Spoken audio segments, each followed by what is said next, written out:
ভগবান বলল তুমি শুধু বৈষ্ণব নয়, তুমি পরম বৈষ্ণব। তবে এইটুকু বলে দিচ্ছি, এ বিষের জ্বালা কেন, মানুষের জীবনে সর্ব জ্বালা চলে যাবে। তুমি হরি নামকে আশ্রয় করো, আমার নামকে আশ্রয় করো। সেই থেকে শিব পরম বৈষ্ণব, মুখে কৃষ্ণ নাম ছাড়া কিছু করে না। বোঝা গেল? আর সে যে কৃষ্ণ নাম ছাড়া কিছু জানে না, আর তার মাথায় জল দেবো, বিল্লপত্র দেবো, ভোলে বাবা পার করেগা, তার নামে মদ খাবো, গাঁজা খাবো, শিবের পুজো হচ্ছে। শুধু ফাজলামি ছাড়া আর কিছু হয়। কিন্তু আজ মাদ্রি সে শিবের কাছে কি জানাচ্ছে লক্ষ্য করুন। 20 বছর বয়সে জানাচ্ছে, দেখো তোমাকে আমি ভালোবেসে ফেলেছি। জমিদার কি করলো, বাবা মরে যেতে আমাকে মন্দিরে দেখাশোনার দায়িত্ব দিল। তাহলে আমি যেদিন মরে যাব সেদিন এই মন্দির দেখাশোনা করবে কে? চিন্তা করে গেছে, দেখাশোনা করবে কে? তাই মাদ্রি বলে উঠলো, তুমি আমাকে একটা কিছু দাও না, যে আমি মরে যাওয়ার পরে সে যেন দেখাশোনা করে। তাহলে বুঝেছেন কি চাইছে মাদ্রি? বুঝতে পেরেছেন? মাদ্রি বলছে আমাকে একটা কিছু দাও, একটা ছেলে পুলে দাও না। ছেলে পুলে দিলে আমি মরে যাওয়ার পরে সেই ছেলে হোক বা মেয়ে হোক, সে দেখাশোনা করবে। আর যেই এটা বলেছে, শিব বলে ও ছেলে নালে মেয়ে চাস? ঠিক আছে মাদ্রি, তুই হয় ছেলে পাবি, তা নয় মেয়ে পাবি, আমি তোকে আশীর্বাদ করলাম। যেই আশীর্বাদ পড়েছে, এবার শিবের পাশে কে থাকে? দুর্গা। সে গিয়ে ঠেলে দিয়েছে, কি করলে, কি করলে? শিব বলে আমি আবার কি করব, ও যেটা চাইলো ওকে সেটা দিলাম। ও যেটা চাইলো বলে দিয়ে দিলে? ওর মাথায় সিঁদুর আছে না? হাতে শাঁখা আছে না? ওর বিয়ে হয়েছে না? তাহলে ওকে কুমারী। তাহলে কুমারী অবস্থায় পেটে যদি ছেলে ধরে, মন্দিরে কি ঠাঁই পাবে? যেটা দিয়েছ ফিরিয়ে নাও। শিব বলে আমি দিয়ে ফেলেছি, ফেরানার যাবে। বলে মেয়েটা ছিল ভালো, সর্বনাশটা কি ঘটনাটাই তুমি ঘটালে।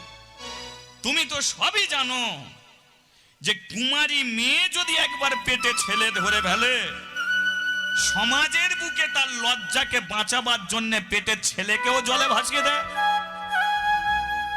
জলে ভাসিয়ে দেয় মহাভারতের কুন্তী। জানেন তো কুন্তির 5টা ছেলে না 6টা ছেলে? তাহলে বড় ছেলেকে কর্ণ এলো কোন জ্ঞান দিয়ে? কান দিয়ে। কান দিয়ে এলো, কিন্তু কুমারী অবস্থায় পেটে ছেলে ধরলো। দোষটা কিন্তু কুন্তির ছিল না, বুড়ো ওই ভামের ছিল। বুড়ো ভামের ছিল, ওর কোনো জ্ঞান গম্য নেই।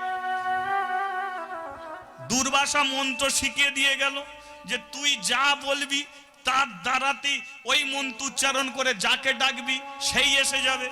একদিন সকালবেলা সূর্য দেবতাকে ডাকলো, সূর্য মানুষ হয়ে চলে এলো। কুন্তি বলে তাহলে মন্ত্র ঠিক আছে, এবার কেটে পড়ো।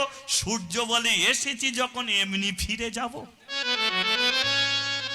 তাহলে ওর কোন জ্ঞানগম্য আছে? বাচ্চা মেয়েটা নালে ডেকেই ফেলেছে। তো কি যাও না, তোমার পেটে একটা ছেলে দিয়ে যাবো, কি কাণ্ড ভেবে দেখো। এ আমার কথা নয়, মহাভারতে আছে। বলে আমার পেটে ছেলে দিলে আমার কুমারিত্ব লক্ষ্য হবে কি করে? বলে কান দিয়ে বেরবে। তাই হলো। তাহলে লজ্জাকে রক্ষা করার জন্য রাতের অন্ধকারে ছেলেকে জলে ভাসিয়ে দিল, আর সেই ছেলেটার নাম হলো মহাবীর কর্ণ, সুত পুত্র কর্ণ। তাহলে তুমি এ সর্বনাশটা করলে কেন? তাছাড়া তুমি এই ভুলগুলো করো, আর এই ভুলগুলো পরে নিজেই ছটপট করো। বদ দিতে শিখেছো বটে, কিন্তু যাকে তাকে বদ দেবে ঝামেলায় পড়তে হবে। সেবারে কি কম ঝামেলায় পড়লে? শিব ও চোখ কান বন্ধ করে বর দিয়ে দেবে, আর নিজের বরে নিজেই ছুটবে। ভস্মাসুর বলে এক দৈত্য, দৈত্যটার নাম কি? ভস্মাসুর। সে দৈত্য শিবকে ডেকেছে। শিব এসে বলে উঠলো কি চাস? ভস্মাসুর দৈত্য বলে উঠলো এই হাতটা মন্ত্রপুত করে দাও। এই হাতটা মন্ত্রপুত করে দেবে। এই হাত আমি যার মাথায় রাখবো, রাখলেই যেন সে পুড়ে ছাই হয়ে যায়, মরে যায়। শিব বলে নো টেনশন, নো ঝেমেলা, मैं हूं, আমি আছি, চিন্তা নেই, আমি মন্ত্রপুত করে দিচ্ছি। আজ থেকে তুই যার মাথায় রাখবি ব্যাস সেই মরবে। দৈত্যর মন্ত্রপুত করে দিয়েছে হাত দিয়ে। শিব যখন চলে যাচ্ছে, ভস্মাসুর বলে কেন দাঁড়াও, আশপাশে তো কাউকে দেখতে পাচ্ছি না। মানে বলে হাত মন্ত্রপুত করলে কিন্তু পরীক্ষা কাকে দিয়ে করব?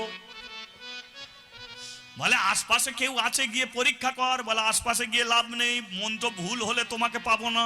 বলে তাহলে কি চাস? বলে তুমি বসো, তোমার মাথায় হাত দিই, মরে যদি যাও তাহলে মন্ত্র ঠিক আছে। এবারে শিব চিন্তায় পড়েছে, বলে আমার মাথায় হাত দিয়ে আমাকে মারবে। শিব ছুটেছে, দৈত্য ছুটেছে। এবার রাস্তার মাঝখানে একটা ভদ্রলোকের সঙ্গে দেখা হয়েছে। ভদ্রলোকটাকে, যিনি বিনা যন্ত্রে সর্বদাই হরিনাম করে। ভদ্রলোক চেনেন? তিনি হলেন দেবর্ষি নারদ। ও মামা, মামা ছুটছো কোথায়? আর ভাগনা বলো কি, পেছনে যে যন্ত্র আসছে দেখো। ও আমি ওর হাত মন্ত্রপুত করে দিয়েছি, ও আমার মাথায় রাখবে বলে ঠিক করেছে, ও আমাকে মারবে বলে। ভাগনা তুমি বাঁচাতে পারবে? নারদ বলে একটু সরে পড়ো, দেখো ব্যবস্থা নিচ্ছি। এবার লক্ষ্য করুন, নারদ জানে যে দৈত্য দানবরা এক জায়গাতে ওদের ভোল্টেজ ডাউন হয়। কোন জায়গায়? সুন্দরী মেয়েদের মুখ দেখলেই ওরা ডাউন। বললে অনেক কথাই বলা যায়। বলুন, সমুদ্র মন্থনে নারায়ণ কি করেছিল? একটা মেয়ে ছেলের মূর্তি ধারণ করে অমৃত হরণ করেছিল, যে মেয়েটার নাম হয়েছিল মোহিনী, তাই তো? তার সুন্দরী মেয়ে ছেলের মুখ দেখলেই ভোল্টেজ ডাউন। এবং নারদ কি করেছে? সুন্দর একটা মেয়ে ছেলে সেজেছে। ভস্মাসুর দৈত্য এসেই মুখের দিকে হাঁ করে তাকিয়ে আছে। এখন নারদ তো মেয়ে ছেলে সেজে বলে, মুখের দিকে তাকালে কি হবে, আমার কেউ নেই। এ বলে मैं हूं, আমি তো আছি,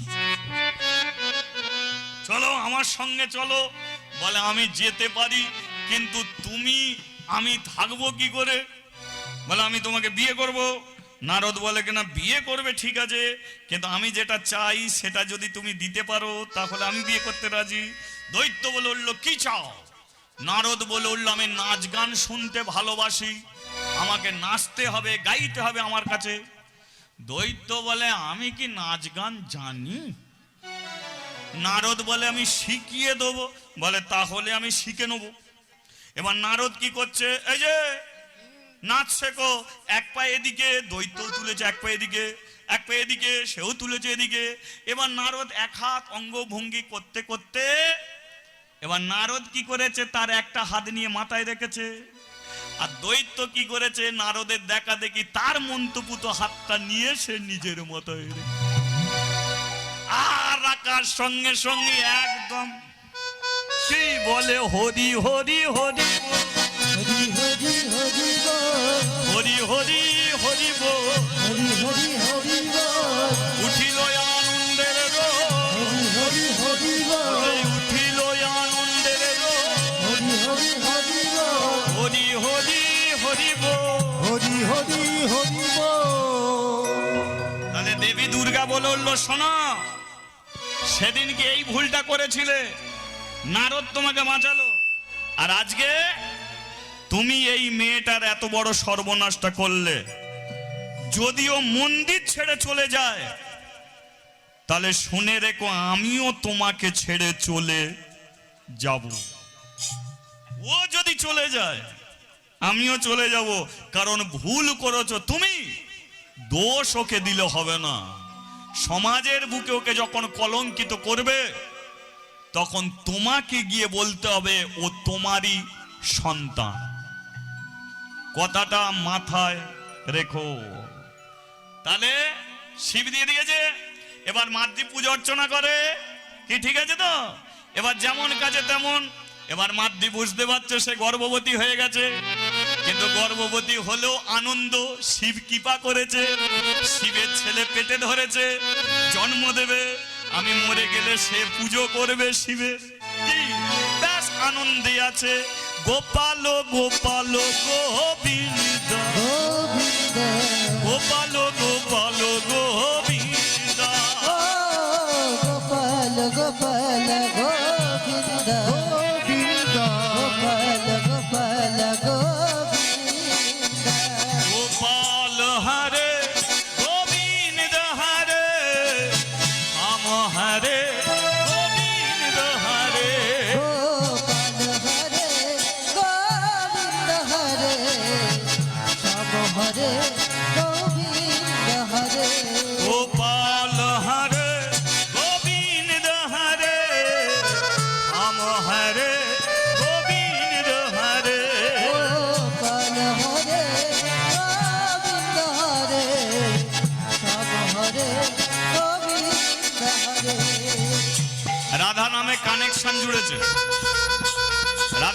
কানেকশন, এবারে কৃষ্ণ নামে একবার কানেকশন, দালে দালে হরি বল হরি বল হরি বল উলুধ্বনি উলুধ্বনি হরিধ্বনি হরি বল। হরি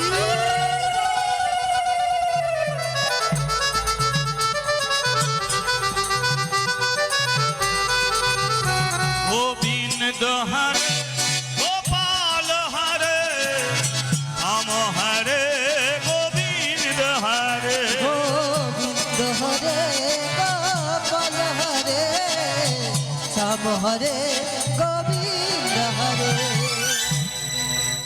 এদিকে শোন,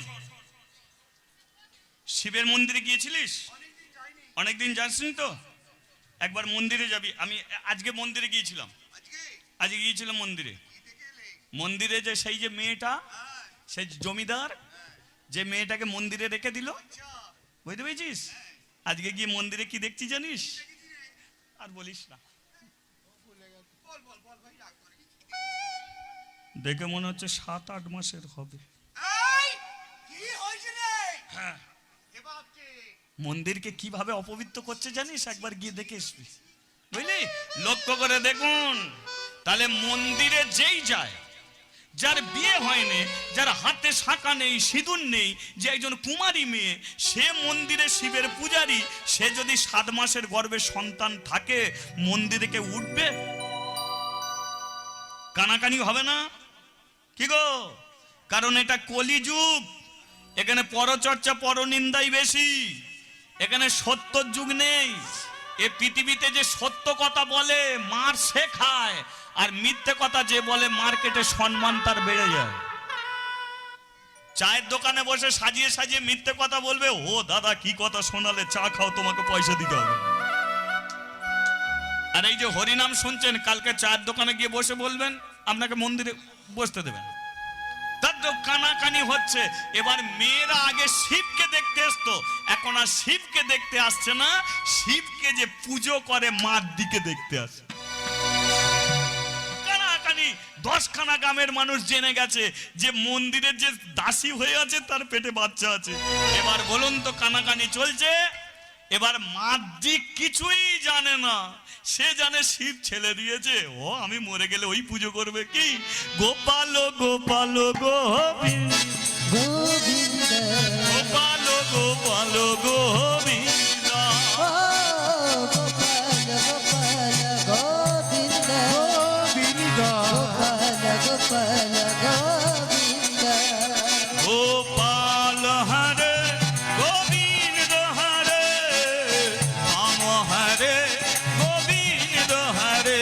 গোপাল হরে গোবিন্দ হরে শ্যাম হরে গোবিন্দ হরে। বলিয়ে রাধা মাধবে কি? মন্দিরে হচ্ছেটা কি? এ ছেলে খেলা শুরু হয়েছে মন্দিরে। হাজার হাজার ব্রাহ্মণ এসেছে জমিদারের দরজার সম্মুখে। এই যে জমিদার বাবু, বেরিয়ে আসুন। এমনি তো ব্রাহ্মণদের একটা রাগ ছিল, অনেক করে বলেছিল যে আমরা কেউ না কেউ পুজো করব, আর জমিদার ওদের সঙ্গে চ্যালেঞ্জ জানিয়ে মাদ্রিকে রেখেছিল। এরা সুযোগটা পেয়ে গেল, জমিদারের কাছে গিয়ে বলে আসুন, বেরিয়ে আসুন, চলুন একবার মন্দিরে। যাকে ভালোবেসে যত্ন করে যাকে মন্দিরে রেখেছিলেন, সে মন্দিরে যে কি পাপ করেছে, কি অন্যায় করেছে, আপনার মন্দিরে চূড়া ভেঙে পড়ে যাবে। ও শিবজি ওখানে আর নেই, দুঃখ কষ্ট নিয়ে কেটে পড়ে। জমিদার বলল, আপনারা চিৎকার করছেন কেন, কি হয়েছে সেটা নিজের চোখে গিয়ে দেখবেন। চলুন, বয়স হয়ে গেছে জমিদারের, হাতে লাঠি এসে গেছে, আপনারা চলুন, আমি যাচ্ছি মন্দিরে। আসতে কথা না, চলুন মন্দিরে যাচ্ছে। জমিদার হাতে লাঠি নিয়ে, অনেকদিন সে মাদ্রিকেও দেখেনি, দেখার ইচ্ছাটাও জেগেছে মনে, মেয়েটাকেও গিয়ে দেখব চিন্তা করতে করতে যাচ্ছে। মন্দিরে কে দুর্ঘটনা ঘটিয়েছে, মন্দিরে কি দুর্ঘটনা ঘটেছে, মন্দিরের কি চূড়া ভাঙছে, মন্দিরের কি শিবলিঙ্গ ভাঙছে, না কি হচ্ছে আমি তো বুঝতে পারছি না। ব্রাহ্মণরা এমন করে নালিশ জানিয়ে গেল। চিন্তা করতে করতে মন্দিরের সিঁড়িতে পা দিয়েছে, পা দিয়ে ডেকে উঠেছে, অমা মাদ্রি, মারে একবার আয় মা, বেরিয়ে আয় তো। মাদ্রি অনেক দিন পরে জানতে পারলো জমিদার বাবু এসেছে গো। আমাকে সেই মন্দিরে দিয়ে গেল, আর তো আসেনি, মন্দিরে এসেছে। যাই হোক, দুটো হোক চারটে দিন হোক, আমাকে তো নিজের মেয়ে করে কোলে তুলে নিয়েছিল। তাড়াতাড়ি করে মন্দির থেকে বেরিয়ে এসেছে, আর যেই দরজার সম্মুখে দাঁড়িয়েছে, কোনো পাপ যেমন বাপকে ছাড়ে না, তদ্রূপ কোনো গর্ভবতী মহিলা হাজার কাপড় দিয়েও গর্ভকে লুকিয়ে রাখতে পারে না। যেই বেরিয়েছে জমিদার একবার দেখেই মাথাটা নিচু করে নিয়েছে। পেছন থেকে ব্রাহ্মণরা বলে উঠল, দেখলেন দেখলেন মাথা নিচু করছেন কেন? যান মন্দিরে উঠে যান, মেয়েটার দিকে ভালো করে লক্ষ্য করে দেখুন না। কত করে বলেছিলাম যে মেয়ে কোনোদিনই মন্দিরের পূজারি হতে পারে না, আপনি শুনলেন না? আমরা ব্রাহ্মণ, আমরা শুধু দক্ষিণা নিতে পারি, আমরা ঠাকুর যত্ন করতে পারি না। হয়েছে তো, আপনার মেয়ে ঠাকুর যত্ন করেছে তো, হাজার হাজার ব্রাহ্মণ আপনাকে অভিশাপ দেবে। আমরা ওই মেয়েটা শাস্তি চাই, আপনি নিজের হাতে ওকে শাস্তি দেবেন। হিন্দু সনাতন ধর্মের মন্দিরে এত বড় পাপ কাজ করলো কি করে?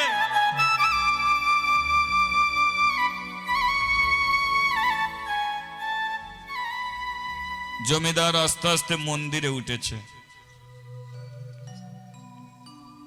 মাদ্রি যেই প্রণাম করতে গেছে, সঙ্গে সঙ্গে জমিদার পা সরিয়ে নিয়েছে। দাঁড়া, সত্য একটা কথা বল, তোর বাবা আমার কাছে দিয়ে গিয়েছিল, আমার মাথায় হাত দিয়ে তুই কথা দে যে তুই আমার সঙ্গে মিথ্যে কথা বলবি না। কথা দে। কি কথা বাবা? বাবা বলে তুই আমাকে ডাকিস না, তুই শুধু কথা দে। কি কথা? তোর গর্বে যে ছেলেটা আছে, বল এটা কার ছেলে? এটা বলে দে কার ছেলে। তবে আমি এইটুকু বলে দিচ্ছি, যদি তুই বলে দিতে পারিস আমি জমিদার, আমি তার সঙ্গে তোর বিয়ে দিয়ে দেবো, এই মন্দিরেই বিয়ে দেবো। বল কার ছেলে, বল তুই। আমি জানি তোর যৌবন সময় কামনা আছে, বাসনা আছে, তুই কামনা বাসনায় বশীভূত হয়ে গিয়ে এমন একটা পাপ কাজ করে ফেলেছিস, আর তোর বাবা নেই, মা নেই, আমি যা হবার হয়েছে বল বল বল বল। বাবা কি বলবো, এটা কার ছেলে? মাদ্রি হাসি মুখ বলে উঠলো, এটা শিবের ছেলে। মহাপাপী তুই, নিজে পাপ করবি, শিবের নামে দোষ দিবি? এত বড় তুই পাপ? বাবা, গঙ্গা জল, গঙ্গা জলে দেখবে কুমির আছে, মাছ আছে, হাঙর আছে, পচা গলা মরাও গঙ্গার জলে ভাসে। কিন্তু গঙ্গার জল যেমন পবিত্র, তোমার মেয়ে তেমন, মাদ্রি তেমন পবিত্র। আমি জীবনে কোনো পাপ করিনি, জীবনে কোনো অন্যায় করিনি, জীবনে কোনো অপরাধ আমি করিনি, কোনো অন্যায় কোনো অপরাধ আমি করিনি। তুমি কি বলছো? আমি পরপুরুষের সঙ্গ করে আমাকে তুমি কুলোটা বলছো, কলঙ্কিনী অসৎ বলছো।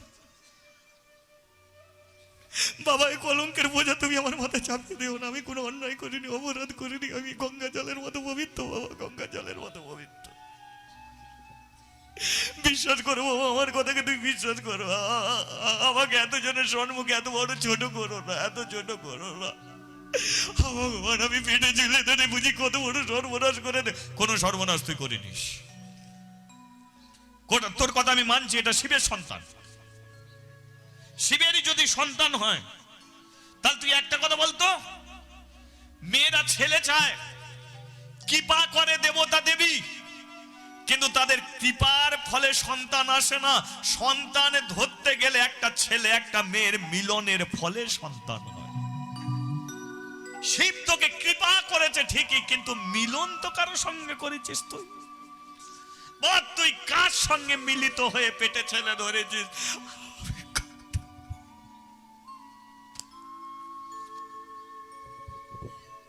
আমি কারোর সঙ্গে মিলিত হইনি বাবা, কারোর সঙ্গে আমি হইনি। বিশ্বাস করো বাবা, তুই বিশ্বাস করো। হরি বল, হরি বল। এক কাজ কর, হাজার হাজার ব্রাহ্মণ এসে দাঁড়িয়ে আছে, হাজার হাজার ব্রাহ্মণ ওরা এসে দাঁড়িয়ে আছে। তুই আমাকে প্রমাণ করাতে হবে না। ওদের কাছে তুই প্রমাণ কি করবি যে তুই কুলাটা নয়, কলঙ্কিনী নয়, অসতী নয়? আমার কাছে কিন্তু করতে হবে না, তুই ওদের কাছে। বাবা আমি এখন কি করব? আচ্ছা এক কাজ কর, যে শিব তোকে ছেলে দিয়েছে শিবের কাছে জানা, শিব এসে বলে দিক যে শিবের কৃপায় তুই পেটে ছেলে ধরেছিস, এটা তুই জানা। যা মা, যা যা যা যা যা, শিবের শিবের শিবের কাছে যাও, ও তোকে জানা, নইলে তোর মহা বিপদ। মাতৃ ছুটে গেছে শিবের কাছে, ওকে কি করবো?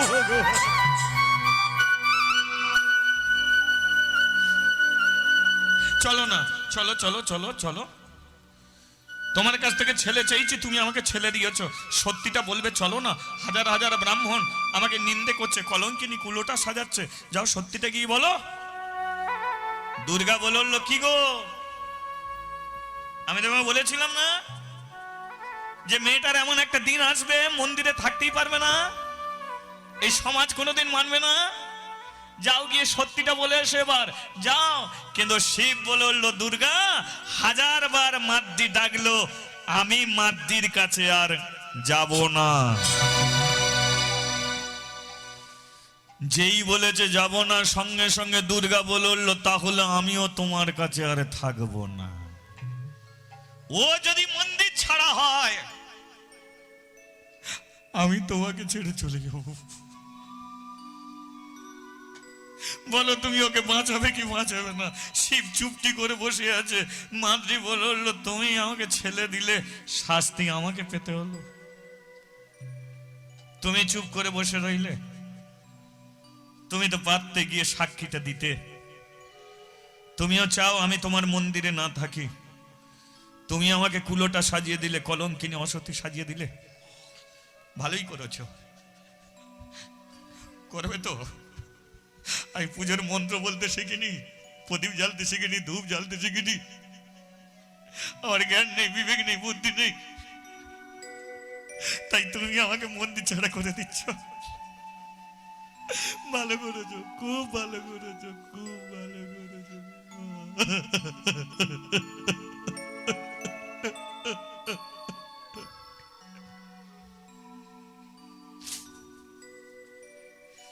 কিরে মা বল। আসেনি শিব। ব্রাহ্মণরা বলল, আমরা শাস্তি চাই। জমিদার বলল, শোন, দোষ করবি তুই, নাম দিবি শিবের, শাস্তি তো কি পেতে হবে। আজ থেকে সূর্য ডোবার আগে এই মন্দির ছেড়ে চিরতরে কাশি ছেড়ে সারা জীবনের মতো চলে যাবি। কোনো দিনের জন্য তোর মুখ না দেখতে হয়। মন্দির থেকে নাম। মাদ্রি মন্দির থেকে নেমেছে। ব্রাহ্মণরা বলল, কলঙ্কিনী। জমিদার বলল, ও কলঙ্কিনী কুলোটা সে তোমরা যা পরে বলো, শাস্তি তো দিয়েছি নাকি? শাস্তি তো পেয়েছে। এই মন্দিরকে যে এত ভালোবাসতো, আজকে মন্দির ছেড়ে চিরতরে চলে। তোমরা কোনোদিনের জন্য মন্দিরে উঠবে না। এই মন্দিরের দরজা আমি বন্ধ করে দিলাম। শোন মাদ্রি, সত্যি যদি তুই গঙ্গা জলের মতো পবিত্র হয়ে থাকিস, হয়তো কিছুদিন পরে আমি মরে যাব, কিন্তু এই মন্দিরের দরজা আমি বন্ধ করে দিয়ে যাচ্ছি। এই মন্দিরের দরজা আজ থেকে কোনো দিনের জন্য আর খুলবে না। যদি তুই সতী নারী প্রমাণ করতে পারিস, তাহলে মন্দিরের দরজাটা এসে তুই খুলবি, এছাড়া আর কেউ।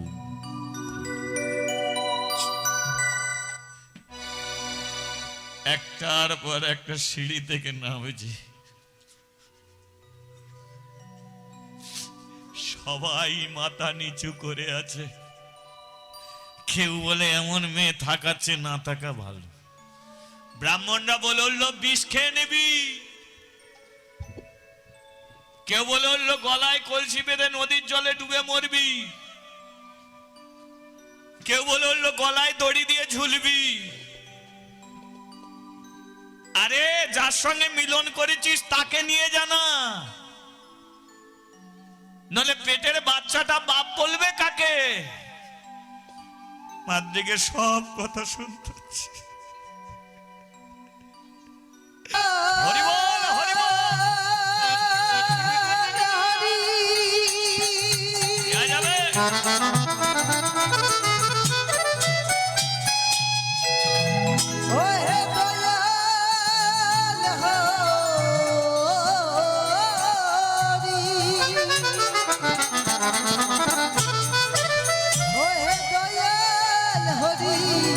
হরি হে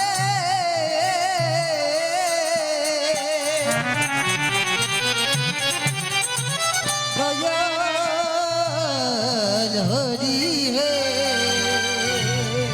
তাই আমি খেতে পারি নাই, খেতে বলো, সেই জন্য আমি খেতে পাচ্ছি না। আমার জ্বালা যাবে কি করে? আমি ভবে একা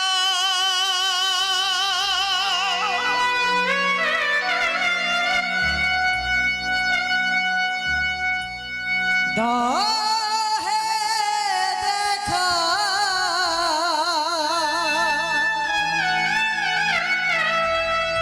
প্রাণ সখা রাখবা